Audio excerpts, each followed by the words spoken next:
All right, Rabosai. Good evening, or good night of Shabbos. Maybe what we'll do is tonight we'll begin with a little bit of learning. We'll see. Maybe we'll get some more backup from Moshe over here. No, Moshe, is Eli coming tonight? Did he say anything? No, Eli Cohen. Did he say? Okay. All right, Emeretz Hashem. Good. We'll see Emeretz Hashem. Hopefully we'll get to sing a little bit. So we'll say. So let's continue. So we are Baruch Hashem making our way, our journey through the Tal Lechaim, through the Chalban. And I will say, we have to dedicate our learning tonight in the zechus of the Jewish communities in the Ukraine. It's an amazing thing to see what's unfolding on the world stage.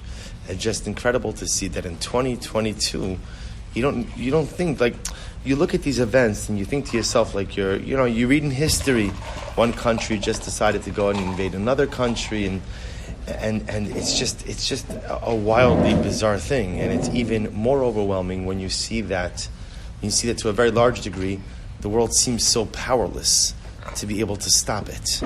And, again, you see, like, now when you begin to see emergency funds set up for the different communities in the Ukraine, the OU sent out information, Aguda sent out information. And again, halavai, it should just not be needed. But, it's such a dramatically amazing thing, because you're talking about, I was thinking about this, you're talking about a place where historically, normally, to be honest, what happens in Ukraine, what Russia does to Ukraine, let them, you almost want to say, let them take care of each other. That soil, Russia, Ukraine, is soaked with so much Jewish blood, rampant, systemic anti-Semitism. What our people have gone through in both of these countries, but yet we still see Achinu B'nai Yisrael are there now. There are communities now. And again, there are some communities that Baruch Hashem are accomplishing incredible things in the world of Torah, in the world of Ruchnius. And so the Ribbon Shalom, is the Leiv Malachim Biyado, the hearts of kings are in the hands of HaKadosh Baruch Hu. We never know the plan that HaKadosh Baruch Hu has for the world. But we should be Zochei Emeretz Hashem, that all of the men, women, and children who are in these communities should Emeretz Hashem be delivered to safety. They should find themselves Emeretz Hashem out of harm's way. And Emeretz Hashem HaKadosh Baruch Hu should usher in the period of Mashiach, a period of a stopping to this, to the war, to the conflict. Lo yisa goy al goy chereb lo yilmidu od milchama. A day when just nations will learn to coexist and peoples will learn to coexist. And Emeretz Hashem, the light of Mashiach, will blanket the world. May that occur. B'mehera b'yameinu. Amen. So with that, let us begin. So we're continuing on page Nun Gimel. So if you remember again, so we've been going through the Chalban. And the Chalban has been teaching us, but it doesn't look good when the chef doesn't eat his own food. I'm realizing this, everyone else is eating. Your mom is everywhere. So we saw. That was it, Baruch Hashem. So we saw how the Chalban is describing the dynamics of Galus and Geula, how the Chalban is describing Pnimius and Chitzonius. And the Chalban is trying to give us, to awaken within us a desire for Mashiach. Remember, again, we're learning all of this not to make ourselves feel bad about Galus, but to awaken within ourselves a desire for Geula, a real desire for something bigger, a real desire for something better. So let's pick up on page Nun Gimel. So the Chalban says as follows. He says, it's the paragraph that starts, Leiv Chadash, Beruach Chadasha. So the Chalban writes, Tzrichen anu lahashiv elev avenu. We have to really take to heart Shashem Yisparach Mekayim Banu Ka'es Chaya Es Hanavua Hazu V'nasati Lochem Leiv Chadash V'ruach Chadash Etin B'kir Lechem. So we'll say, as I mentioned in last week's shir, we're now going to transition a little bit. And up until this point, we've really been much more focused on Galus and the dynamic of Galus and what Galus means. Now the Chalban says, let's begin to focus a little bit more on Geula. Because we'll say now, for the first time, I think many of us, we have an understanding of what Galus is. Right? What's Galus? Galus is the Chitzonius. Galus is the focus on the individual. The lack of understanding about my role and my connection to the collective. But again, now I want to begin to transition from Galus to Geula. So the Chalban writes as follows. He says, we have to begin to take to heart Shashem Yisbarach Mekayim Bano Ka'is Chayes HaNevuah Azu, that HaKadosh Baruch Hu is beginning to go ahead and bring to fruition the Nevuah. V'nasati lachem leiv chadash v'ruach chadash she'etin b'kir b'cham.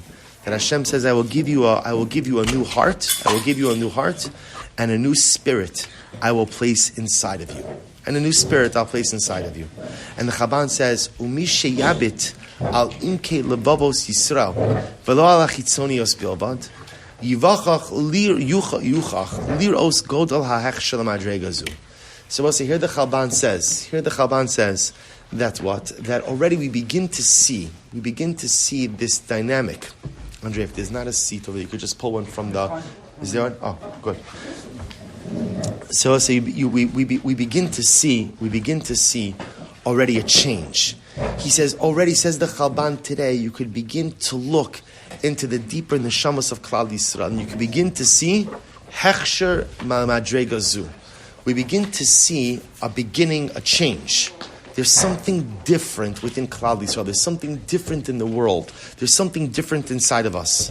Vanu tzrichin lahachin atzmenu likras halev hachadash v'aruach hachadasha haholchim uboim aleinu milamala. And says the Chalban, we have to go ahead and be ready to ourselves, to prepare ourselves for our new heart, for our new spirit that is about to descend down upon us from above. But if you remember again, one of the things that we focus on in the last shiurim is how the Torah of Galus is different than the Torah of Geula. Right? The Torah of Galus, remember again, like the Chalban said, what's the Torah of Galus? What's the Torah of Galus? The Torah of Galus pretty much consists of halacha. Halacha, dalet amos of halacha. Because Torah of Galus teaches you just what to do, how to live. That's pretty much what Torah of Galus is focused on. Torah of Geula is so much deeper. Torah of Geula represents relationship. Torah of Geula ultimately, again, allows us to reach a certain level almost of Nevuah. Torah of Geula allows us to tap into ourselves, to tap into the Klal. And so the Chalban says, and the next steps after that, ultimately, again, are the fact that my heart is different. The heart of a Jew in Geula is different than the heart of the Jew in Galus. And so the Chalban says, the only way to transition from Galus to Geula is to begin to prepare my heart. I have to prepare my heart for this Leiv Chadash. I have to prepare my heart for this new era. Halev HaChadash v'Ruach HaChadasha yimalu es chayinu ba'osher ruchni elyon v'yitzaku banu mashma'os kiyum v'tachlis amuka ma'od. So the Chalban goes on, he says, Ruach Chadasha zu tifal b'chol shidros ha'umah. When Mashiach comes, well, actually we're going to see this new Ruach Chadasha, page Nun Gimel, second paragraph. This new spirit will permeate every aspect of our national existence. Hita'ora ruach teshuva amuka b'chalatoim saviv tarbios zaros unuchrios. I will say, what will this spirit do? This deep spirit will awaken something in people who have been lost for such a long time. V'teviyem lito mituv Hashem u'misikos haTorah mitzvoseh. And I will say, ultimately, again, we'll be able to go ahead. That spirit will awaken within us a want, a desire to be able to hear the Torah of HaKadosh Baruch Hu. V'rabim yiru v'yinaru el Hashem v'el tuvo hagadol b'tshuva shalema la'aviyim shebashamayim. So the Chalban says so beautifully that this new ruach, this new spirit, will awaken something different inside of us. It will awaken this tshuva, this sense of return, this desire to connect. And he says it will awaken the neshamas of those who have been dormant up until this time.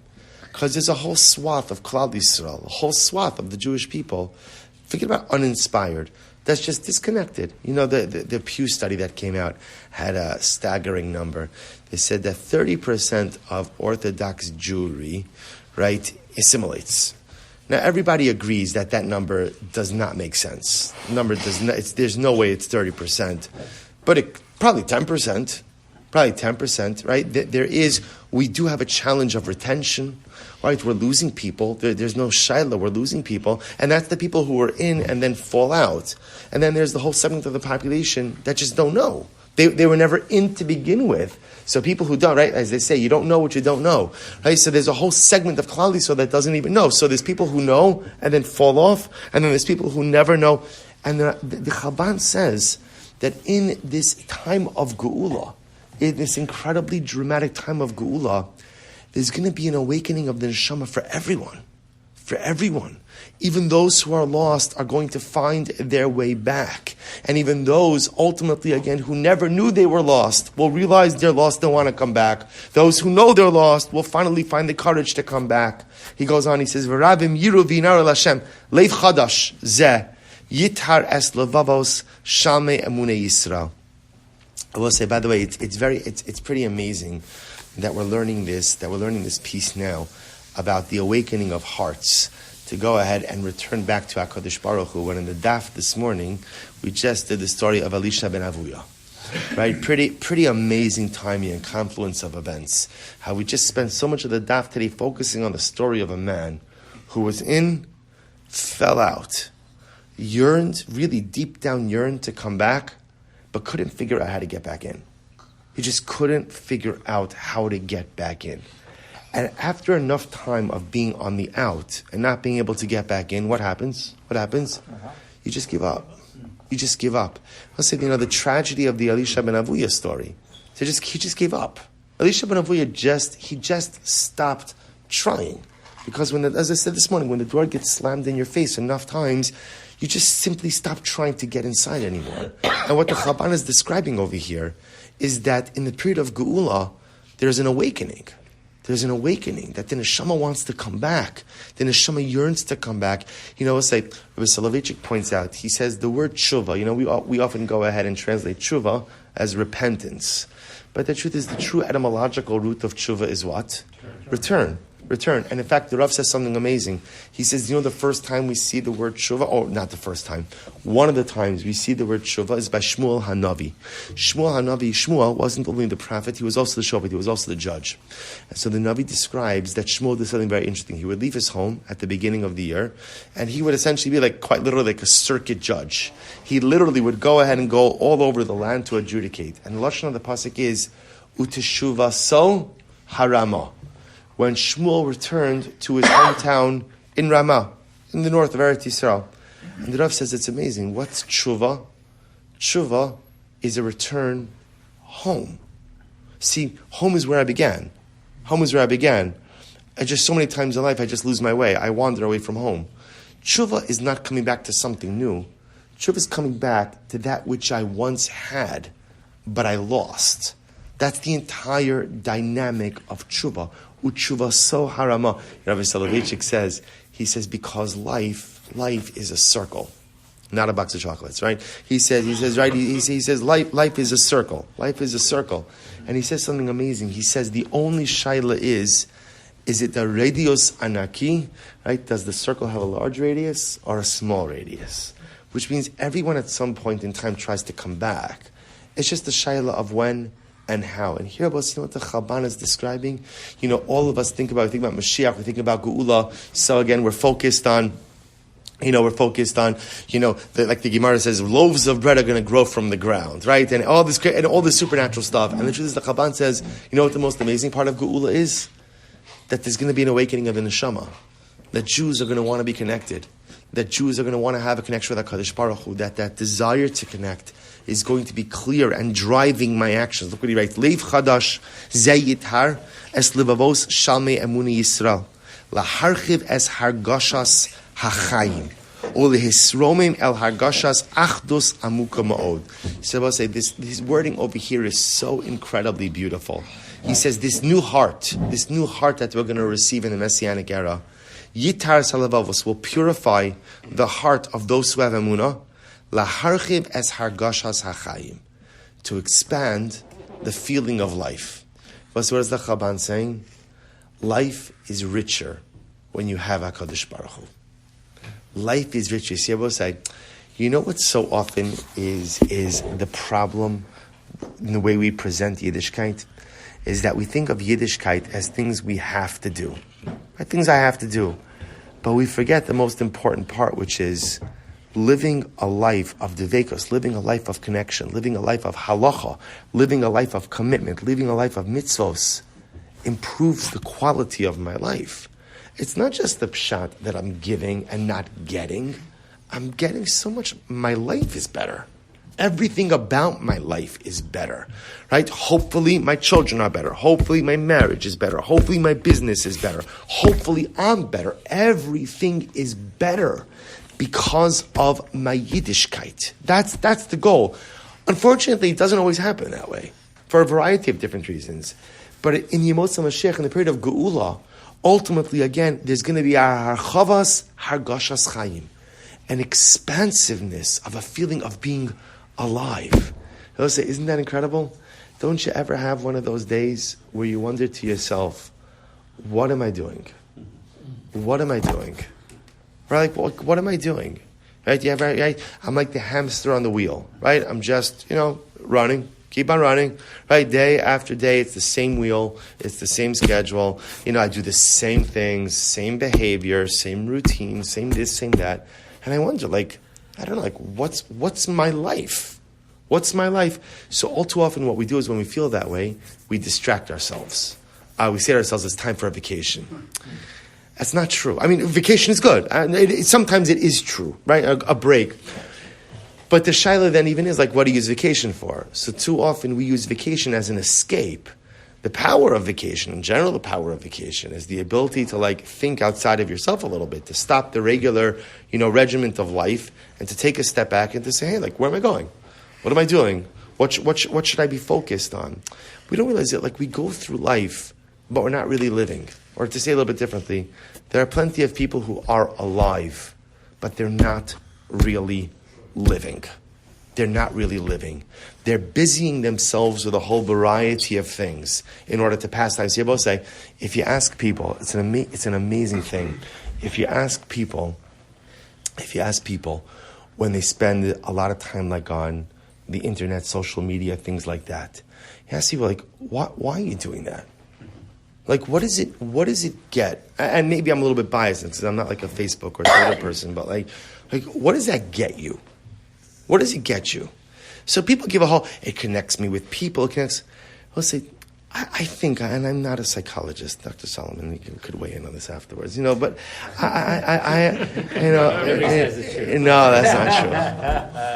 I take insurance though, that I will say. So what I'll point out is something amazing. I had this theory that I think most people just kind of they just schlep through life. They just schlep through life. And you know what the beauty of Facebook and all this other stuff is? And this is not Facebook, I'm sure has wonderful uses. But do you know what it does? It just passes the time. It just passes the time. There are some people who their life is just simply to pass time. That's what I do. Because the day's over. Right? Let's say you ever hear sometimes I'm so happy the day's over. I cringe when I hear people say that. You're so happy the day's over? That's one more day behind you than in front of you. You're happy? You're happy? You must be a very self-assured person that you've got a whole bunch of days in front of you. Because I have no idea how many days I have in front of me. And every day that goes by that I haven't accomplished the things I want to accomplish, I feel a sense of pachad. But I think so many of us we schlep through life. We're not really living. We're not really living. We're alive, but we're not really living. And it's hard to confront this. And this is why I think, again, I'll just point out, by the way, this is the danger also. You see, most of us, the older folk in here, so we grew up in a non-digital age. Our children who are growing up in a digital age, they're glued to this stuff. They're glued to this stuff. And I don't mean I'm saying they're just glued to it. And unfortunately, many of them don't know what it means to live. Don't know what it means to experience life, not just passing time, but actively doing things that have meaning, that have importance attached to them. So we live, but we're not alive. Or we're alive, but we're not living. So the Chalban says, do you know what happens in the future? there's a harchavas hargashas achayim. Now, say Mashiach comes, we're going to live. Not just be alive, but we're going to live. We're going to experience life in its totality. Ulehisromim el hargashas achdos amuka ma'od. The boss says this goes, now he's going back, and furthermore, there's going to be the achdos. Because remember again, in Golus, everything is about me. Right? In Golus, everything is about how could I become the best version of myself, which is beautiful. But that's Golus. Geula is I recognize that my core value is as a part of the whole. He goes, Ba'omek halavavos. Listen to what he writes. Lahasir samachlokos v'haperudim v'tzimtzum v'katnus hadas. So I'll say, listen to this. You know what's going to happen when Mashiach comes? You see, the beauty of what the Chalban is saying is, I don't think there's anything that he says that is such a chiddush now at this point. But what's interesting is just to see the progression. When I go ahead and I have this expansiveness of my soul, I have a different neshama, I learn to really experience life. I focus on achdos and not just my own individuality. Something amazing happens. I will say, hold on to your seats. There's no machlokas. There's no machlokas. Now, I want to be clear. I don't think it means that Jews don't disagree. That's not what he's saying. But there's no bitter machlokas. Lahasios hamachlokas v'haperudim v'tzimtzum v'katnos hadas. See, there's no. Look at these words. Machlokas, perudim. What's perut? Perut means separation. Tzimtzum v'katnos. Just to understand. We don't. It's interesting because I think this is one of the major distinctions between, let's say, what often we experience as Jews in the diaspora versus Eretz Yisrael. I know my daughter was telling me, she's in seminary this year, and last night there was a major hafgana. There was a major, protest against the light rail. So there are people who don't like the light rail, coming through, whatever. And people were pouring lighter fluid on the tracks. And the police come, and they come in, and they come in horseback, swinging, and my daughter's in her seminary. They're watching all of this out of the window. They had to lock down the seminary. And this is not Arabs. This is Jew against Jew. Lock down the seminary. She sees fires right outside of her dorm. She goes ahead and she sees the firemen come. And the firemen start getting into fight. Everybody's fighting. Everybody's fighting. What? Better to take a light rail on Shabbos than it is to raise a hand against another Jew. Better to build a light rail on Shabbos than it is to go ahead and chas v'shalom mistreat another. I'm saying that a bit hyperbolically, but you understand. There's such machlokes. There's such fundamental machlokes that exist within Klal Yisrael. And again, even here, it's different here. It's different here. But you know what? There's so much of a divide between different streams of Judaism, and it hurts, and it's harmful, and it's difficult. Not everybody has to be best friends. Not everybody has to see eye to eye. But there has to be a way to coexist. There has to be a sense of achdus. So the Chalban says, once I have my expanded ruchnius, and once again I'm beginning to really live and not just be alive, suddenly again I don't need to argue with people. There doesn't have to be divisiveness. There doesn't have to be machlokes. V'lochush es hayosenu im echad, neshama achos, guf echad mamish. We could be one body. We could be one soul. Begadlu shel Torah va'avodas Hashem me'ira. Meleas omek chayim va'osher hargashos kodem nisius. Kodesh nisos. So we'll say again, this is what the Moshe Mashiach is. Again, I want to point out, he's not describing anything like supernatural over here in the world. Right? He's just describing another level of ruchnius. Another level of spirituality. Leiv zeh, ya'ir b'levavos kol ha'am. And I both say, can you imagine what happens when every Jew has this type of neshama? Right? Every Jew has this type of elevated neshama, this ruach chadasha, this leiv chadash, where ultimately, again, I understand Hashem, I understand the deeper parts of Torah, I feel a sense of connection to my people. He says, this is going to be the heart that every Jew has. V'yichadish bo ki mekedem es also maimad shel elyon shel v'yichan sham yisrael neged ha'ar ki ish echad b'leiv echad. And we're going to go back to what was at Har Sinai. Because we'll say, how does the Torah describe Am Yisrael at Har Sinai? Ish echad belev echad. One people with one heart. One people, sorry, I should say, Pasuk says, and Am Yisrael camped there opposite the mountain. Rashi picks up on the fact that it says, Vayichan is singular. He camped opposite the mountain. It doesn't say they camped. Sorry, so why does it say he camped? Because Klal Yisrael was ki ish echad, belev echad. One people with one heart. I've mentioned this many times in the past. My Rebbe has mentioned that Rashi doesn't say ki ish echad b'deya echad. Doesn't say one people with one opinion. Right? Because that never happened, never will happen. But the beautiful part is you don't have to have the same opinion in order to have achdus. Achdus is just a function where I understand we're all on the same team. We're all on the same team. Right? Teammates have disagreements, right? This one wants to play this position, this one wants to play that position, and the coach, has to come. Hey, so being on the same team doesn't mean we agree everything, but it means we're not on opposite sides of the aisle over here. We're all on the same team. Umitocho tavo bakasha muka lechone mikdash bayis merkazi sheyitain bitu the magdregas chaim zu. And I will say, here, this is very important because here the Chalban explains the Beis Hamikdash. See, I will say, people think, and again, this is the unique approach of the Chalban. People think that it's the Beis Hamikdash which causes all these things we've been learning. But in fact, says the Chalban, it's the opposite. It's all of these things which then allow for the building of the Beis Hamikdash.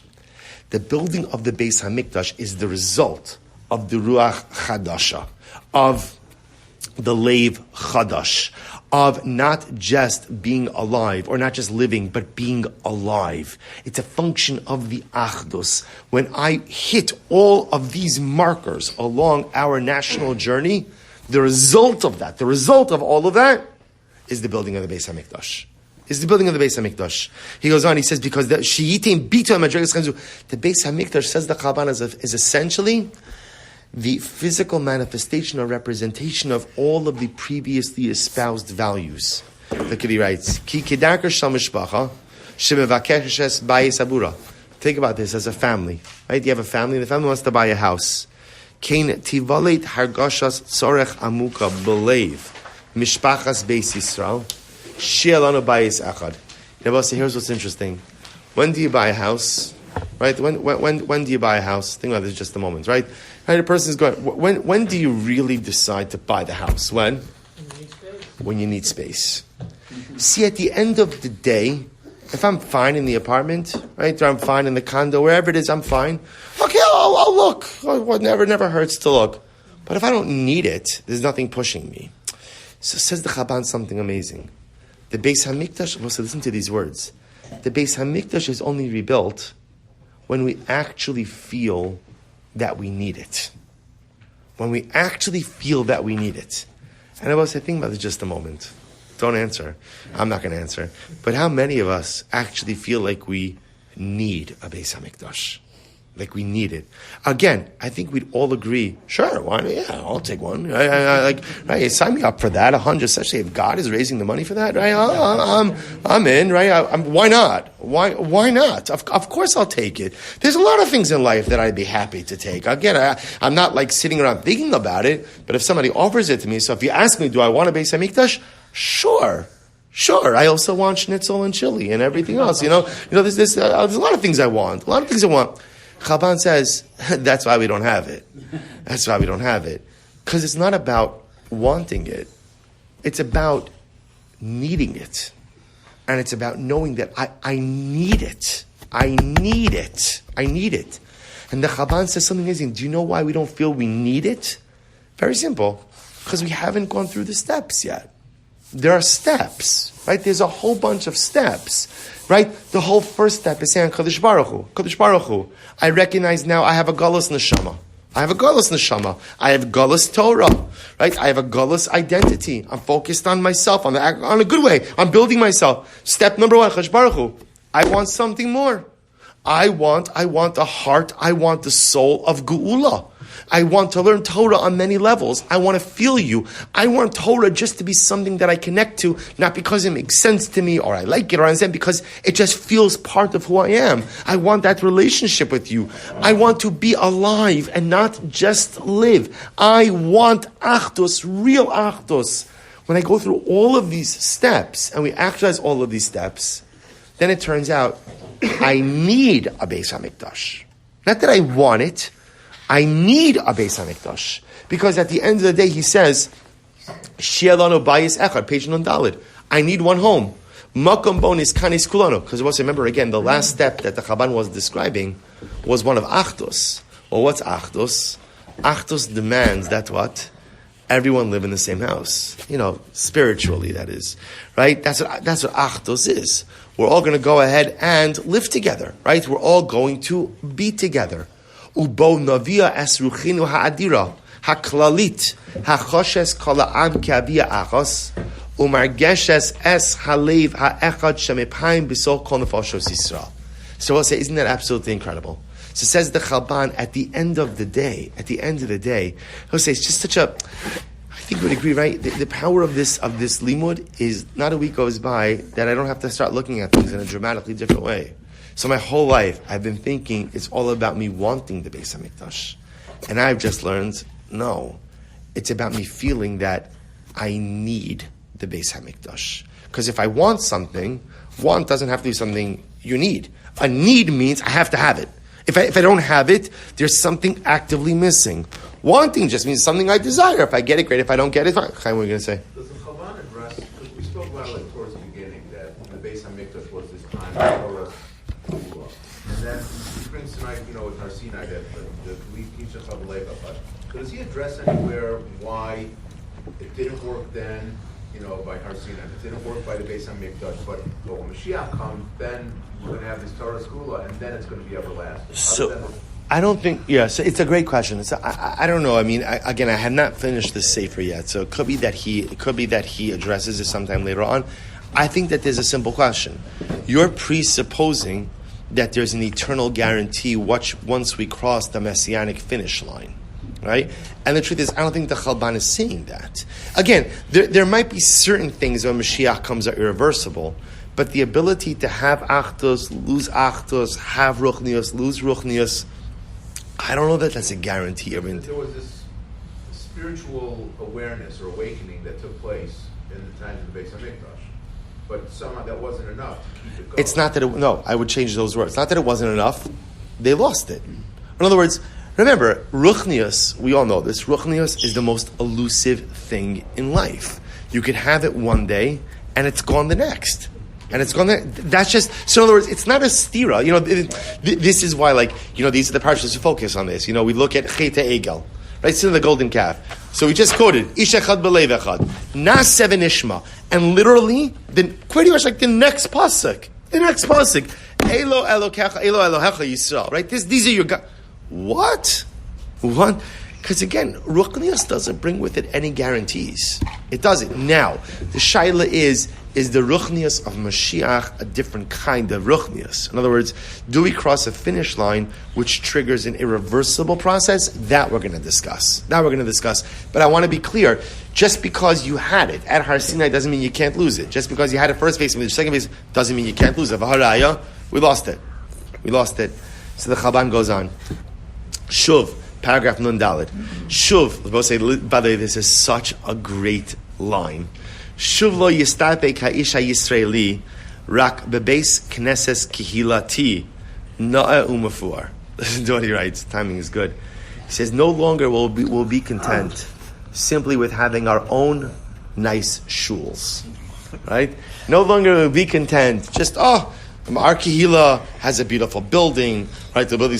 No longer will we be content just with a building, with a shul, like Beit Knesset Kihilati, a congregational shul that services a particular segment of the community. V'lo b'makom shel Torah v'avodas Hashem l'chug anshe shlomo bilvad. Nor will I be content with a Beis Medrash or a yeshiva that only caters towards a specific segment of the population.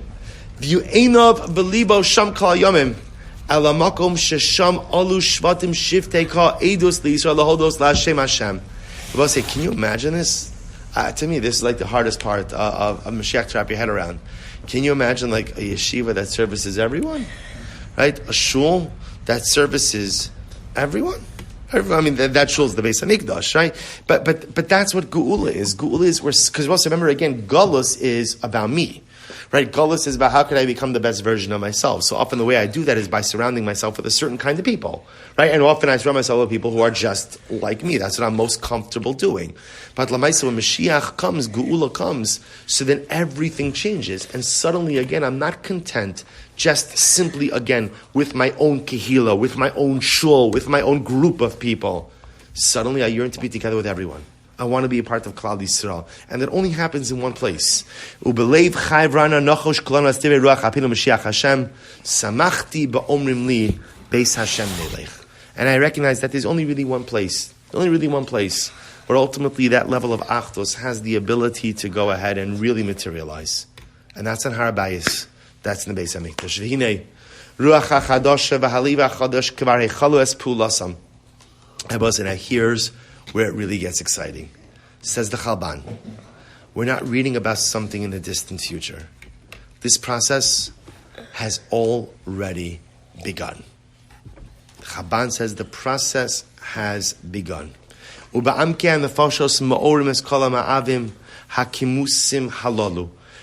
see, it says the Chalban, we'll say, we see this by the way, we see that there's an awakening, right? There's an awakening ultimately again within Klal Yisrael. There's an awakening within the neshama of the Jew.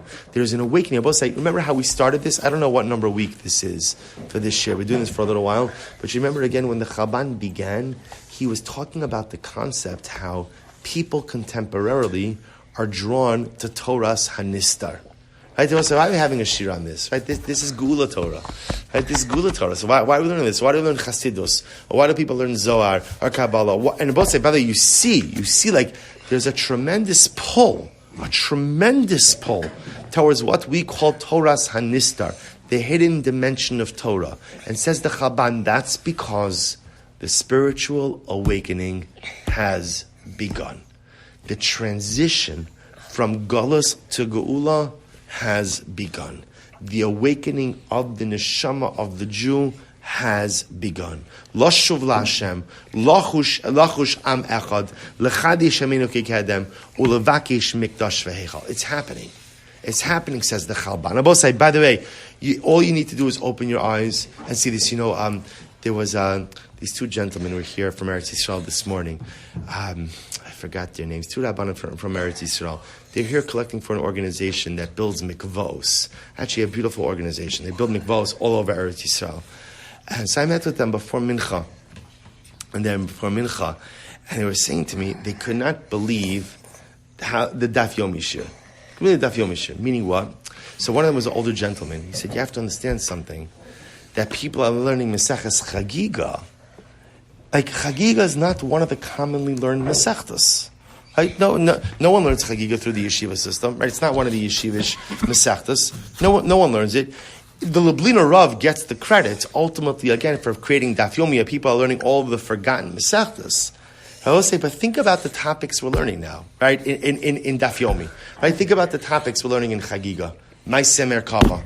My Semer Kava, right? The Gemara says, don't learn it. And then what do? We learn it. Right? And Elisha and all of these, the Pardes, and all of these different situations, right? It's interesting. It's interesting now, by the way. And now, the Lom de Adaf, there are hundreds of thousands of Jews who learn Daf Yomi all throughout the world. They're all learning these esoteric pieces of Gemara. All they must say, that's incredible. That hasn't happened in generations. So therefore, again, says the Chalban, the awakening is happening. The awakening is already happening. He goes on, he says, V'hinei, haruach hachadasha, v'aliv hachadasha, what he said. He said, Loch sham echad, elo shekidarka shakol pulas kodesh. Let's listen to this. However, as it comes with all matters of spirituality, tzricha hi anos mitzudenu, lis orer likras orzeh. But I will say, like every other ruchni endeavor, it requires an incredible amount of exertion. Lifa lahotzi biyaser seis min hakoach al hapoel. See, I will say, the way it works with ruchnius is, the closer I get to accomplishing something, the more complicated it becomes. We'll say, I shared this vart with them when they were in my office, but I'll tell it to you now also. There's a beautiful vart by the Kotzker. So the Kotzker says by the Akedah, right? Remember again, Avram Avinu was commanded to sacrifice his son, to sacrifice Yitzchak, and in the last moment, the Torah says, Al tishlach yad chalanar, right? Don't go and do anything to the kid. Leave him alone. So Pasuk then says, Vayar, Avram Avinu he saw, V'ne'ayil ne'echaz b'svach b'karnov. There's a ram that's caught in the thicket by its horns. Avram Avinu goes over there, he offers up the ram as a carbon. So ask the Kotzker, why did Avram Avinu offer up the ram? After all, Hashem told him, what? I don't want a carbon. So maybe Hashem didn't want any carbon, right? Not a kid, not a child, not a ram, nothing. That's what the Kotzker says. Says the Kotzker, if the ram would have run up to Avram Avinu and laid down at his feet, Avram Avinu would not have offered it. Because why? Anything that's too easy usually is Maisa Satan, right? It's not holy. It's not holy. When he saw that goat, that ram, was caught in the thicket. Well, see, you ever try to get a goat out of a thorn bush? It's not pretty. Hey, it's not pretty, right? You're right, the goat's struggling, and you get cut, and you this, and you that. And I guarantee you, Avram Avinu was bruised and bleeding by the time the ordeal was over. Says the Kotzker, struggle? Struggle? Where there is struggle, there is great holiness. There is no such thing as true Kedusha that is not preceded by profound struggle. So says the Chalban, I will say, isn't this interesting? Think about this just a moment. We live in a time of unprecedented access to Ruchnius. No, I think, again, I'm not a social scientist, I'm not a historian, right? But I think that this is a true statement. I think it's a true statement that never has there been a time where you could know nothing. You could know nothing and yet learn Kol Torah Kula. You could finish Shas without ever having any background in Gemara, right? You could learn Chumash, you could learn Mishnah, you could learn whatever you want. Everything is accessible. So I'll say, isn't it interesting how everything is accessible, and yet we are most definitely the most distracted generation. We're so distracted. It struck me. I was driving to New Jersey the other week, and they have the billboards that say, "Don't text and drive." So you look at it, I thought to myself, we are out of our minds that we need a sign to remind us, don't text. I'm essentially like driving a bullet, right? I'm driving a vehicle that 60, 70 miles an hour that could cause untold damage to myself and to others. But I have to be reminded, by the way, maybe don't update your WhatsApp status, while you're driving. Hey, on the turnpike, guys. Right, by the way, somebody actually sent me that. I saw somebody did that. You're an idiot. You're an absolute idiot. They should take away your license for that. Right? We have to be reminded not to do that. But I said, do you realize, it's like foolishness. I have to be reminded, by the way, when you're operating a vehicle, you have to be reminded, don't drink and drive. So now I'm reminded, don't text and drive. Don't text and drive. So it's interesting how we live in a time of unprecedented holiness and access to Torah, and never before has there been such a time of great distraction. Right? I will say, we could do a little test. Right? You'll try it at home. See how long you can go without distracting yourself. Right? See how long you can go without grabbing something, looking at something, checking something. Again, if you're very important, you need to be on it all the time. Fine. See how long a person could go without distracting themselves. I will say, it's incredible. We myself included, we can't really go all that long. We can't really go all that long, right? And when you get here, what do they call it on Sundays? I don't know, Apple has it, where on Sundays they send out your message about how much usage you had. Do you know what I'm talking about? Am I the only one who gets that? Screen time. I will tell you, I shudder when I see that. 5 hours, you could turn it off? Oh, good. But that's the Eitzah, right? The Eitzah is, just turn it off, right? I'll say, I tell you something, it's like startling. It's startling. I see how much time. And again, it would be nice to say, it's all work. It's not all work. Right? Hours upon hours upon hours upon hours. Kedusha is right at the doorstep. The Torah of Geula is right at the doorstep. The Nun Neshama is waiting for me. This deeper part Torah are all here. I'm all over the place.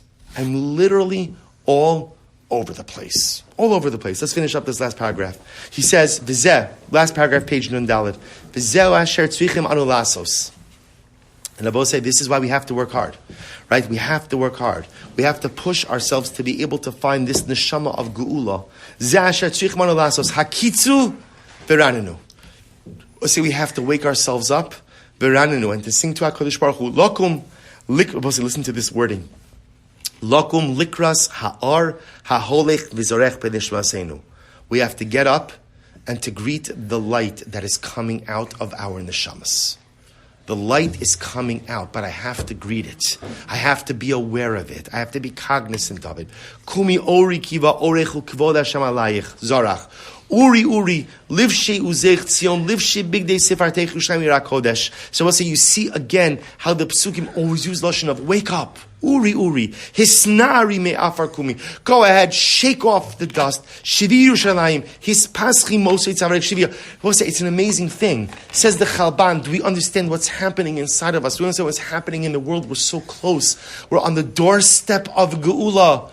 But we're so distracted, we're so asleep, we're so just distracted that we just can't see it. So we'll say again the beautiful pasuk from Shir Hashirim, the voice of my beloved. It comes skipping over the mountains, jumping over the valleys.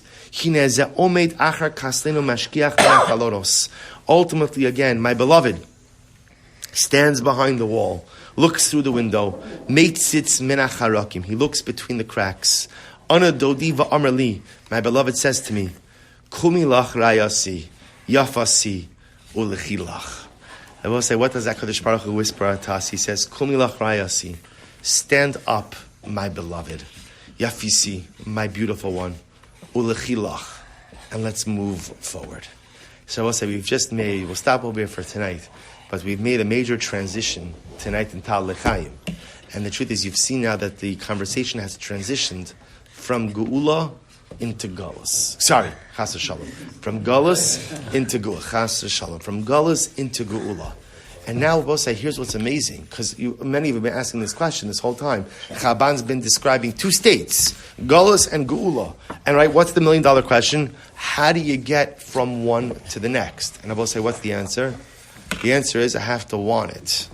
Right? If I want it, then I can begin. Right? Need it. I have to need it. But the truth is, most of us don't start with needing it. Right? I start with wanting it. I want the deeper levels of Torah. I want Torah just to be something that I live with, that it doesn't have to make sense to me. I don't have to understand it. I just look, my Torah is my ability to be with HaKadosh Baruch Hu. That's what I want. I want Achdus. I don't want life to be about making me. I want my life to be about being a part, being a limb of Klal Yisrael. I want a Lev Chadash. I want the Ruach Chadash. I want the Achdus. When I begin to want it, then over time, the want becomes a need. And when the want becomes a need, then ultimately again, the Beis HaMikdash becomes a need as well. Because at the end of the day, all of these things that I truly want, I could really only have in the context of the Beis HaMikdash. So I'll say, how does the transition from Galus to Geula begin? Simply by wanting something different for our lives. The moment we want something different is the moment we're open to something different, is the moment that the difference begins to occur. All right, so we'll stop over here for today. Shkoyach. And a shkoyach to Reb Tzvi for the beautiful, beautiful spread. No, so then we'll have to see what happens in Yemos HaMashiach. So that